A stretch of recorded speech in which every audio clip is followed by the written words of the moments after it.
Hello students, स्वागत है आप सभी का आपके अपने यूट्यूब चैनल लर्निंग एरा में। आज के हम इस वीडियो के अंदर बात करेंगे एसएससी स्टेनोग्राफर 2024 के पोस्ट प्रेफरेंस से रिलेटेड। तो यहाँ पर इसका पोस्ट प्रेफरेंस फॉर्म है वो आउट हो चुका है, जिससे रिलेटेड हमने एक कल डिटेल वीडियो भी डाला था कि यहाँ पर पोस्ट प्रेफरेंस फॉर्म है वो आउट हो चुका है और आपको यहाँ पर कैसे क्या फिलअप करना है। तो उस वीडियो के अंदर हमने बात करी थी कि हम यहाँ पर आपको कल एक वीडियो और डालेंगे जिसके अंदर हम डिस्कस करेंगे कि यहाँ पर जो टॉपर्स की पोस्ट प्रेफरेंस है वो क्या होती है। इस एसएससी के अंदर जो टॉपर्स थे, मतलब स्टेनो 2023 के अंदर जो कैंडिडेट्स जिन्होंने टॉप किया था, तो उन टॉपर्स के जो पोस्ट प्रेफरेंस है उनका यहाँ पर क्या थे, पोस्ट है उनको अलोकेट हुई थी। यहाँ पर मोस्ट डिजायर्ड डिपार्टमेंट्स हैं वो कौन से होते हैं, कि आप यहाँ पर उनकी प्रेफरेंस है उनसे देख पाओगे। तो यहाँ पर हम अगर पोस्ट प्रेफरेंस फॉर्म को एक्सेस की बात करें तो यहाँ पर आपको एसएससी की वेबसाइट है उसके ऊपर लॉगिन करना है, अपने अकाउंट सेक्शन के अंदर है आपको फॉर्म है देखने को मिल जाएगा। इस फॉर्म के अंदर है आपको प्रेफरेंस है आपको कोड वाइज में भरनी है। यहाँ पर आपको कोड वाइज है हॉरिजॉन्टल फॉर्मेट में यहाँ पर भरना है, ऐसे कि यहाँ पर first preference, second preference, third preference, fourth preference, इस टाइप से यहाँ पर ये फर्स्ट रो है, फिर सेकंड रो, थर्ड रो, इस टाइप से यहाँ पर आपको प्रेफरेंस है ऑर्डर भरनी है। आपको यहाँ पर कॉलम वाइज नहीं जाना है, मतलब ऐसे नहीं जाना है वर्टिकल, आपको यहाँ पर इस टाइप से यहाँ पर ट्रेवल करना है, मतलब फर्स्ट पोजीशन यहाँ पे, सेकंड प्रेफरेंस, थर्ड प्रेफरेंस, आपको इस टाइप से यहाँ पर प्रेफरेंस है वो बढ़नी है। अब बात हम कर लेते हैं कि यहाँ पर जो टॉपर्स की पोस्ट प्रेफरेंस है उनके अंदर, तो यहाँ पर जो एसएससी स्टेनो 2023 का रिजल्ट आया था, तो रिजल्ट आ जाता है तो रिजल्ट के अंदर है जो भी रैंक है लिखी रहती है, और रैंक के साथ में उसको कौन सी पोस्ट है अलोकेट हुई है वो भी आपके अंदर है, रिजल्ट के अंदर है लिखी रहती है। तो उसी रिजल्ट को हमने यहाँ पर एनालिसिस करके यहाँ पर आपके सामने प्रेजेंट कर रहे हैं कि यहाँ पर एसएससी सीजीएल के अंदर अगर हम 2023 का रिजल्ट देखें और उसके अंदर अगर हम टॉप 50 कैंडिडेट्स को निकालें, मतलब यहाँ पर जिनकी रैंक है 1 से लेके 50 तक कैंडिडेट्स थे, उन कैंडिडेट्स को यहाँ पर एक समरी के अंदर अगर उनकी दिखाई जाए, तो यहाँ पर जो टॉप 50 कैंडिडेट्स थे उन्होंने यहाँ पर उसमें से 21 कैंडिडेट्स हैं, इन्होंने क्या चूज किया था, मिनिस्ट्री ऑफ एक्सटर्नल अफेयर, मतलब एमईए जिसको बोला जाता है, मिनिस्ट्री ऑफ एक्सटर्नल अफेयर है। ये सबसे ज़्यादा पसंदीदा पोस्ट है स्टेनो के अंदर हमें देखने को मिलती है। 21 कैंडिडेट्स है, देख सकते हो कि टॉप 50 में से 21 कैंडिडेट्स है, इन्होंने इसको चूज किया था। फिर आती है central board of direct tax department of revenue, जिसको इनकम टैक्स डिपार्टमेंट बोल देते हैं नॉर्मल लैंग्वेज के अंदर। वहाँ पे भी 10 कैंडिडेट्स ने यहाँ पर चूज किया था। बाकी सभी का भी आप देख सकते हो कि मिनिस्ट्री ऑफ एक्सटर्नल अफेयर्स के अंदर भी आप यहाँ पर देख सकते हो कि 9 कैंडिडेट्स ने चूज किया था। ये यहाँ पर अलग अलग आपको क्यों दिख रहे हैं, ये इसलिए दिख रहे हैं कि यहाँ पर सी और डी है, ग्रेड डी और ग्रेड सी का डेटा है अलग अलग रहता है, तो इस वजह से आपको यहाँ पर देखने को मिल जाता है 2 बार यहाँ पर। फिर अगर हम टॉप 100 कैंडिडेट्स का देखें, मतलब यहाँ पर अगर हम रैंक 1 से लेके रैंक 100 तक के जो कैंडिडेट्स हैं उनके डेटा को अगर हम समराइज करें, तो क्या हमारे पास टेबल निकल के आती है। तो हमारे पास टेबल में जो डेटा निकल के आता है कि central board of direct tax है, इसके अंदर है 26 कैंडिडेट्स ने ज्वाइन किया था। मिनिस्ट्री ऑफ एक्सटर्नल अफेयर्स के अंदर है 23 कैंडिडेट्स ने किया था। डिपार्टमेंट डीओपीटी बोलते हैं जिसको, यहाँ पर 14 कैंडिडेट्स ने यहाँ पर प्रेफरेंस के अंदर है वो भरा था, मतलब फर्स्ट प्रेफरेंस भरी थी, इनको फर्स्ट प्रेफरेंस है ये अलोकेट हुई थी। तो इससे क्या होगा कि आप यहाँ पर एक आइडिया लगा सकते हो कि जो टॉपर्स होते हैं वो कौन सी पोस्ट है वो प्रीफर करते हैं, क्योंकि इतना तो सभी को पता है कि जो टॉपर्स होते हैं उनको तो यहाँ पर पहली प्रेफरेंस है वही अलोकेट है कर दी जाती है। तो उससे एक आपको आइडिया लग जाएगा कि टॉपर से कौन सी पोस्ट को यहाँ पर सबसे ज़्यादा पसंदीदा पोस्ट करते हैं, किसकी यहाँ पर पोस्ट की सबसे ज़्यादा डिमांड है, एसएससी के कैंडिडेट्स हैं उनके बीच में यहाँ पर रहती है। अगर आपको कुछ भी आइडिया नहीं है तो इससे एक आप आइडिया ले सकते हैं कि इस टेबल से आपको यहाँ पर देखने को मिल जाएगा उनकी ऑर्डर की जो माइंडसेट होता है, माइंडसेट का एक ओवरव्यू है आपको देखने को मिल जाएगा। फिर अगर हम टॉप 200 का डेटा देखें तो टॉप 200 के डेटा के अंदर भी हमें कुछ ऐसा ही सिनेरियो है आपको देखने को मिल जाएगा। डीओपीटी है आपको सबसे फर्स्ट प्रायोरिटी के ऊपर देखने को मिल जाएगी, फिर इनकम टैक्स है, यहाँ पर एमईए है। तो ये आपको यहाँ पर दे सकते हैं कि जो सबसे ज़्यादा 3 पसंदीदा अगर हम पोस्टों की बात करें तो वो आपको कौन सी देखने को मिल जाती हैं। एमईए हो गई आपको, यहाँ पर अगर हम उसके बाद में आप बात करें रेवेन्यू के अंदर है आपको यहाँ पर इनकम टैक्स हो गई, और फिर इसके बाद में अगर हम बात करें तो यहाँ पर आपको डीओपीटी देखने को मिल जाती है। तो ये तीनों जो डिपार्टमेंट है सबसे ज़्यादा हाई प्रायोरिटी के अंदर है आपको देखने को मिलते हैं।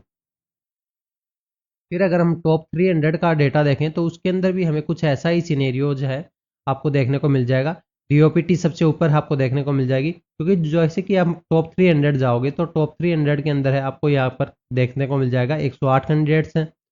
और यहाँ पर इनकम टैक्स के अंदर है 82 कैंडिडेट्स की यहाँ पर ज्वाइनिंग देखने को मिल जाएगी। और एमईए के अंदर है 26 है। एमईए है अब धीरे धीरे आपको नीचे आता हुआ देखने को मिल जाएगा, क्योंकि इस वजह से आपको देखने को मिल जाएगा क्योंकि एमईए के अंदर है लिमिटेड नंबर ऑफ पोस्ट होती है। यहाँ पर पोस्ट ही अगर कंप्लीट हो गई तो ये टॉप 300 के अंदर ऊपर वाले कैंडिडेट्स हैं, इन्होंने प्रेफरेंस के अंदर तो भरा होगा एमईए, पर इनको मिल नहीं पाया होगा क्योंकि इनकी रैंकिंग है यहाँ पर आपको जैसे कि 200 से 300 की रैंक जो वाले कैंडिडेट्स हैं उनको एमईए नहीं मिल पाता है। अब बात कर लेते हैं यहाँ पर वेटिंग लिस्ट की। तो यहाँ पर एसएससी स्टेनोग्राफर 2024 के अंदर है, अभी फिलहाल के अंदर है कोई भी वेटिंग लिस्ट नहीं है। जैसा कि आप यहाँ पर इस नोटिस के अंदर भी देख सकते हो, पॉइंट नंबर 15 था, नो रिजर्व लिस्ट और waiting list is prepared by commission. ये 2024 का जो नोटिफिकेशन आया था उसके अंदर हमें देखने को मिली थी। तो यहाँ पर एसएससी स्टेनोग्राफर 2024 के अंदर है, अभी कोई भी यहाँ पर वेटिंग लिस्ट नहीं है। पर आशा करते हैं कि अभी की बार अभी हमें 2025 का जो नोटिफिकेशन देखने को मिला है उसके अंदर हमें एक्सपेक्टेड है कि यहाँ पर आपको वेटिंग लिस्ट है 2025 के अंदर है देखने को मिल सकती है। पर अभी फिलहाल 2024 की अगर हम बात करें तो इसके अंदर कोई भी वेटिंग लिस्ट है वो हमें देखने को नहीं मिल रही है। यहाँ पर अभी हमने देखा कि यहाँ पर 2024 का जो एग्ज़ाम है इसके अंदर है आपको कोई भी वेटिंग लिस्ट है यहाँ पर नहीं है। तो वेटिंग लिस्ट नहीं है तो यहाँ पर वेटिंग लिस्ट नहीं है तो सीट वेस्ट होने के चांसेस है वो पूरे पूरे बनते हैं। तो इसलिए जिन भी कैंडिडेट्स का यहाँ पर पोस्ट प्रेफरेंस फॉर्म है वो भरना है तो उनसे गुजारिश है, अगर वो ऑलरेडी किसी पोस्ट में सिलेक्टेड है तो अगर उनको यहाँ पर मान लो कि particular A department, B department, C department में से ही चाहिए तो बस खाली वो 3 पोस्टें हैं वो ही फिल करें, बाकी पोस्टें हैं वो ब्लैंक छोड़ दें। क्योंकि अगर उनसे नीचे वाली जो पोस्टें अगर उन कैंडिडेट्स को मिली तो वो ज्वाइन तो करेंगे नहीं, ज्वाइन नहीं करेंगे तो वो सीट है वो वेस्टेज हो जाएगी, और वो अगर वेस्टेज सीट होगी तो एक डिजर्विंग कैंडिडेट है वो आउट हो गया आपकी वजह से। तो यहाँ पर आप एक पूरी फैमिली की खुशियाँ हैं वो यहाँ पर आपको उनसे छीन गई, मतलब ये समझ सकते हो कि यहाँ पर आपको, तो इसलिए आपको यहाँ पर अपनी पोस्ट प्रेफरेंस है वो स्किप करनी है। अगर आपको लगता है कि आपको ये 3 पोस्टें चाहिए तो बस खाली वो ही 3 पोस्टें हैं वो आपको फिलअप करनी है, अदरवाइज दूसरी पोस्ट है वो स्किप कर सकते हो। और साथ में अगर आप अपनी जॉब से सेटिस्फाइड हो, आप उसी जॉब में रहना चाहते हो तो पूरा का पूरा पोस्ट प्रेफरेंस फॉर्म ही आप यहाँ पर स्किप कर सकते हो। क्योंकि यहाँ पर आप पूरा पूरा पोस्ट प्रेफरेंस फॉर्म है स्किप करोगे तो आपके फेलो ब्रदर एंड सिस्टर्स है वो उनको और उनकी फैमिलीज को आपको यहाँ पर एक ऐसे समझ लो कि आप यहाँ पर गिफ्ट में खुशियाँ गिफ्ट कर रहे हो। तो इसलिए आपको यहाँ पर पोस्ट प्रेफरेंस फॉर्म है स्किप करना है, ज़्यादा से ज़्यादा है इस वीडियो को लोगों तक पहुँचाना है कि यहाँ पर आपको पोस्ट प्रेफरेंस फॉर्म है वो स्किप क्यों करना चाहिए। क्योंकि एसएससी स्टेनोग्राफर 2024 के अंदर है कोई भी वेटिंग लिस्ट नहीं है। तो कोई भी वेटिंग लिस्ट नहीं है तो यहाँ पर आप जैसे ही कोई कैंडिडेट है यहाँ पर ज्वाइन करेगा तो उस टाइम पे तक तो ठीक है, अगर कोई कैंडिडेट ने पोस्ट प्रेफरेंस भरी और उसकी पोस्ट एलोकेट हो गई और उस कैंडिडेट ने अगर वो पोस्ट है ज्वाइन नहीं करी तो वो पोस्ट ऐसा नहीं कि खाली हो जाएगी फिर नीचे से डिजर्विंग कैंडिडेट लास्ट कैंडिडेट था उसको यहाँ पर मिल जाएगी, ऐसा कुछ भी सिनेरियो है एसएससी के अंदर है अभी तक हमें देखने को नहीं मिलता है। वो पोस्ट है खाली हो जाती है और फिर वो पोस्ट है नेक्स्ट ईयर के अंदर है वो हमें एडअप होने के देखने को मिल जाती है, फिर से वापस ये सर्कुलेशन एक साइकिल के अंदर है घूमता रहता है। तो इस साइकिल को यहाँ पर ब्रेक करने के लिए आपको यहाँ पर यही करना है कि आपको यहाँ पर पोस्ट प्रेफरेंस फॉर्म है उसको स्किप करना है। अगर आप यहाँ पर डिजर्विंग पोस्ट कैंडिडेट हो तो आपको अगर पोस्ट से सेटिस्फाइड हो तो आपको यहाँ पर दूसरी गवर्नमेंट जॉब लगी या फिर कुछ और अपना कुछ बिजनेस कर रहे हो कुछ भी कर रहे हो, अगर आप उससे जॉब से सेटिस्फाइड हो तो आपको यहाँ पर पोस्ट प्रेफरेंस फॉर्म को स्किप करना है। और आप एक पर्टिकुलर पोस्ट ही आप चाहते हो तो खाली वही पोस्ट प्रेफरेंस है, 2 से 3 पोस्ट प्रेफरेंस है वही आपको भरनी है, उससे नीचे वाली पोस्ट है उनको यहाँ पर स्किप कर सकते हो। क्योंकि बहुत सारे कैंडिडेट्स का यहाँ पर ये सपना होता है कि मेरे को एक गवर्नमेंट जॉब मिल जाए, चाहे कोई सी भी हो, नीचे से छोटी भी जॉब है उसको यहाँ पर चलेगी, कोई सा भी डिपार्टमेंट है उसके लिए यहाँ पर मैटर नहीं करता है। तो यहाँ पर आप उनसे भी वो आप उनकी खुशियाँ हैं वो मत छीनिए। यहाँ पर पोस्ट प्रेफरेंस फॉर्म है ज़्यादा से ज़्यादा लोग तो ताकि ये पहुँचाए तो ज़्यादा से ज़्यादा लोग हैं वो पोस्ट प्रेफरेंस फॉर्म है स्किप करें और यहाँ पर आपको ज़्यादा से ज़्यादा डिजर्विंग कैंडिडेट्स हैं उनका यहाँ पर सिलेक्शन लिस्ट के अंदर है आपको नाम देखने को मिल जाएगा। अब बात करते हैं एसएससी स्टेनोग्राफर 2025 की। तो एसएससी स्टेनोग्राफर 2025 का जो नोटिस आया था उसके पॉइंट नंबर 17.3 के अंदर आप देखोगे तो यहाँ पर कमीशन ने लिखा है कि as per policy of the commission SSC does not maintain the waiting list here the reserve list in respect to the full people connected. यहाँ पर इन्होंने लिखा है कि यहाँ पर वेटिंग लिस्ट है वो आपको यहाँ पर मिले तो गी, पर यहाँ पर ये वेटिंग लिस्ट है अभी अप्रूवल की फेज में है, यहाँ पर वही कंप्लीट अप्रूवल है इसका नहीं आया तो मतलब ये प्रोविजनल फेज में है। तो यहाँ पर प्रोविजनल फेज में है तो यहाँ पर आशा है कि यहाँ पर आपको एसएससी स्टेनोग्राफर 2024 के अंदर है वेटिंग लिस्ट है वो मिलने के चांसेस है वो बन रहे हैं। यहाँ पर चांसेस तो बन रहे हैं, 2024 में तो चांसेस भी नहीं थे यहाँ पर वेटिंग लिस्ट है बनने के, तो उन्होंने साफ साफ ही मना कर दिया था यहाँ पर कुछ चांसेस तो बन रहे हैं कि एसएससी स्टेनोग्राफर 2025 के अंदर है वो आपको वेटिंग लिस्ट है देखने को मिलेगी। और यहाँ पर हम बात करें कि एसएससी स्टेनोग्राफर 2025 का, तो 2025 का जो एग्ज़ाम है अभी आपको यहाँ पर कब से देखने को मिल रहा है, अगस्त से आपको एग्ज़ाम है वो देखने को मिल रहा है। तो अगस्त से आपको एग्ज़ाम देखने को मिलेगा, आपको यहाँ पर लास्ट है 1 मंथ यहाँ पर आपका रिमेनिंग है। तो 1 मंथ के अंदर है आपको यहाँ पर अपना रिवीजन भी करना है। और रिवीजन के अंदर अगर हम बात करें तो सबसे ज़्यादा जो डिफिकल्ट टास्क है आपको देखने को मिलता है वो यहाँ पर जीके का रिवीजन देखने को मिलता है।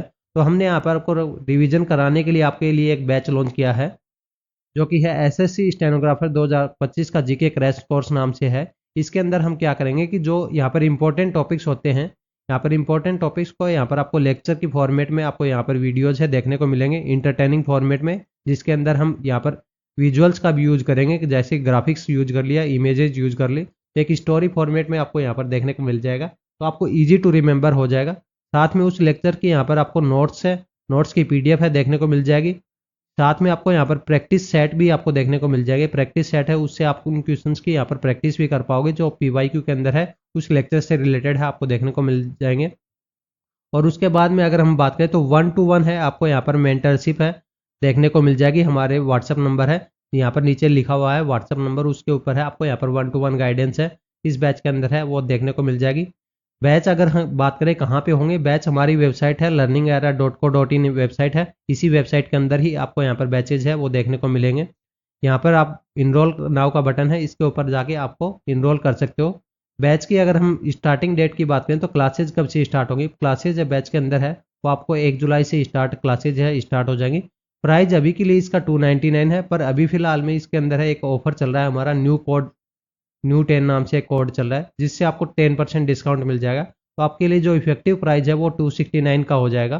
तो अभी बैच के अंदर है आप इनरोल हो सकते हो, बाद में अगर आप इनरोल होगे तो आपको यहाँ पर प्राइस है 299 है वो पे करना पड़ेगा, ज़्यादा हाई प्राइस है वो आपको पे करना पड़ेगा। तो इस ऑफर का यहाँ पर लाभ उठाने के लिए अभी आप अपना इनरोलमेंट है बुक कर सकते हो। और यहाँ पर क्लासेज है आपको 1 जुलाई से मिलना स्टार्ट हो जाएंगी। फिर क्लासेज की अगर हम बात करें तो आप चाहें तो आप मोबाइल के ऊपर ले सकते हो, लैपटॉप के ऊपर ले सकते हो, टीवी के ऊपर ले सकते हो, चाहे आप किसी भी डिवाइस के ऊपर है क्लासेज को एक्सेस कर सकते हो। और साथ में हम यहाँ पर आपके क्विजेज हैं वो भी डालते रहते हैं, जीके के क्विज है यहाँ पर आपको टेलीग्राम के ऊपर देखने को मिलते हैं और यूट्यूब के कम्युनिटी टैब के अंदर है आपको देखने को मिलते हैं। साथ में आपको इंग्लिश के वोकैब के क्वेश्चन भी आपको देखने को मिल जाते हैं। दोनों जगह के क्वेश्चन से आपको पीवाईक्यू फॉर्मेट में ही देखने को मिलते हैं, तो उससे एक आपको ईजी टू रिमेंबर हो जाएगा, ईजी टू रिकॉल हो जाएगा। तो दोनों जगह के क्विजेज को आपको यहाँ पर डेली को अटेम्प्ट करना है। साथ में आपको हमारी वेबसाइट के ऊपर है वो फ्री ऑफ कॉस्ट है टाइपिंग टेस्ट और टेस्ट सीरीज है प्रीवियस ईयर्स के आपको देखने को मिल जाएंगे। तो आप अपनी आप प्रिपरेशन करने के बाद में यहाँ पर अपने टाइपिंग टेस्ट भी दे सकते हो और मॉक टेस्ट से अपना यहाँ पर प्रिपरेशन है वो चेक भी कर सकते हो, क्योंकि मॉक टेस्ट है देना सबसे ज़्यादा इंपॉर्टेंट होता है। अपनी प्रिपरेशन करने के बाद में उसको टेस्ट करना ज़रूरी होता है, क्योंकि एक्चुअल एग्जाम जो इंटरफेस है आपको मॉक टेस्ट के अंदर ही देखने को मिलता है।